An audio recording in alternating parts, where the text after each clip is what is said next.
नमस्कार, आप देख रहे हैं पंजाब का साप्ताहिक मौसम पूर्वानुमान का बुलेटिन मौसम तक चैनल पर। मैं हूं देवेंद्र त्रिपाठी। दोस्तों, आज 9 नवंबर है। 9 से 15 नवंबर के बीच में 9 और 15 नवंबर के बीच में जो 7 दिन का समय रहेगा, उस दौरान अगर हम पंजाब के मौसम में बारिश की बात करें, बारिश की संभावनाओं की बात करें, तो ज़रूर कुछ इलाकों में बारिश इस दौरान होने की संभावना दिख रही है। लेकिन जो बारिश की संभावना है सिर्फ 2 दिन दिख रही है। एक आज यानी 9 नवंबर को और दूसरी 10 नवंबर को। इस दौरान उत्तरी क्षेत्रों से लेकर मध्य और दक्षिणी भागों तक कुछ इलाकों में बारिश राज्य में हो सकती है। क्योंकि उत्तर भारत के पर्वतीय इलाकों से होकर के एक डब्ल्यूडी गुजर रहा है और उसका इंड्यूस्ड सर्कुलेशन इस समय राजस्थान और एडजॉइनिंग पंजाब के ऊपर है। तो इन सिस्टमों का असर राज्य के ऊपर भी पड़ सकता है और उत्तरी क्षेत्रों में चांसेस थोड़ा-सा ज़्यादा रहेंगे। यानी कि अगर बारिश की तीव्रता की बात करें कि हल्की बारिश होगी, कहीं-कहीं पर मध्यम बौछारें गिर सकती हैं, तो उत्तरी क्षेत्रों में थोड़ा चांसेस ज़्यादा बारिश के रहेंगे। मध्य और दक्षिणी भागों में या पश्चिमी भागों में चांसेस कम रहेंगे। यहाँ पर पठानकोट, गुरदासपुर, अमृतसर, तरन-तारण, कपूरथला, होशियारपुर और जालंधर, फिरोज़पुर, लुधियाना, मोगा, फरीदकोट, मुक्तसर साहिब, फ़ाज़िलका, बठिंडा, बरनाला, मानसा, संगरूर इन भागों में और नवां शहर, होशियारपुर इन भागों में आज चांसेस रहेंगे।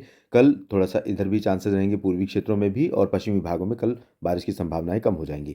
तो ओवरऑल देखें तो राज्य के सभी ज़िले में बादल छाने और कहीं-कहीं पर हल्की वर्षा होने या कहीं पर बूंदाबांदी होने की संभावना रहेगी। मध्यम या तेज़ बारिश अधिकांश जगहों पर नहीं होगी, ये तो लगभग तय है, लेकिन ज़रूर कुछ इलाकों में पंजाब में बारिश आज और कल में देखने को मिल सकती है। और जब ये सिस्टम जो दोनों सिस्टम है सर्कुलेशन नीचे जो बना हुआ है साइक्लोनिक सर्कुलेशन यानी चक्रवाती हवाओं का क्षेत्र जो इस तरह से हवाएं लेकर आता है अरब सागर से और वेस्टर्न डिस्टर्बेंस जो कि ऊपर से आगे गुजर रहा है पर्वतीय क्षेत्रों की तरफ से और ये दोनों सिस्टम जब आगे मूव करते चले जाएंगे तब यहाँ जो पंजाब के ऊपर बारिश की संभावनाएं हैं या बारिश के लिए परिस्थितियां हैं वो आज भले अनुकूल दिख रही हैं, कल वो परिस्थितियां कल के बाद परसों से परिस्थितियां बदल जाएंगी। यानी 11 से लेकर अगर हम देखें तो 11 से लेकर 15 नवंबर के बीच में पूरे पंजाब में मौसम मुख्यतः साफ और शुष्क रहेगा और इस दौरान कोई नया पश्चिमी विक्षोभ भी आता हुआ नज़र नहीं आ रहा है जो कि पंजाब के ऊपर बारिश दे, जिसके चलते पंजाब में बादल छाएं, बारिश का मौसम बने। और जब ये दोनों सिस्टम आगे निकल जाएंगे सर्कुलेशन और डब्ल्यूडी, तो उसके बाद से पंजाब के अधिकांश भागों पर उत्तर पश्चिमी दिशा की शुष्क और ठंडी हवाओं का चलने का सिलसिला शुरू होगा और ये हवाएं यहाँ से जब चलनी शुरू होंगी तो पंजाब के अधिकांश भागों में तापमान में गिरावट होगी और प्रदूषण के स्तर में कमी आएगी, धुंध कम होगी और धूप दिन में काफ़ी तेज़ रहेगी, रात में चांदनी और सितारों की रात होगी। बहुत अच्छा मौसम रहेगा, प्लेजेंटली कूल हो जाएगा सभी जगहों पर दिन और रात के समय।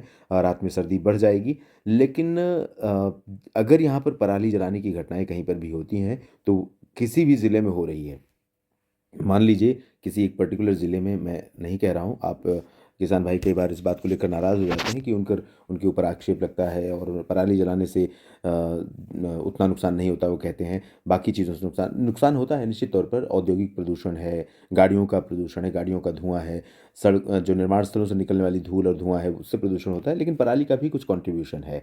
तो जहाँ तक संभव हो उसे निपटाने का प्रयास करें, अदरवाइज़ आपके एक ज़िले से दूसरे ज़िले में वो धुआं पहुँचेगा। मान लीजिए कि अगर पश्चिमी हवा चलनी शुरू हुई और कपूरथला के कुछ हिस्से में पराली जल रही है, तो वो धुआं जालंधर में पहुंच सकता है, यहाँ पर पहुंच सकता है, नवां शहर में पहुंच सकता है। तो इन इलाकों पर ऊपर हवा में प्रदूषण नज़र आएगा।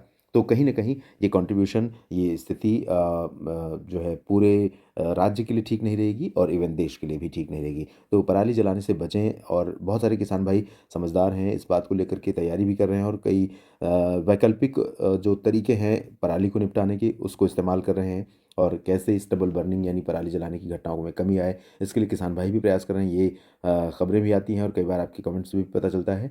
तो अपना भी ख्याल रखिए, दूसरों का भी ख्याल रखिए और स्वस्थ रहिए, खुश रहिए, मस्त रहिए, लगातार बने रहिए मौसम तक चैनल के साथ। मौसम की पूरी जानकारी आपको मैं देता रहूँगा। धन्यवाद।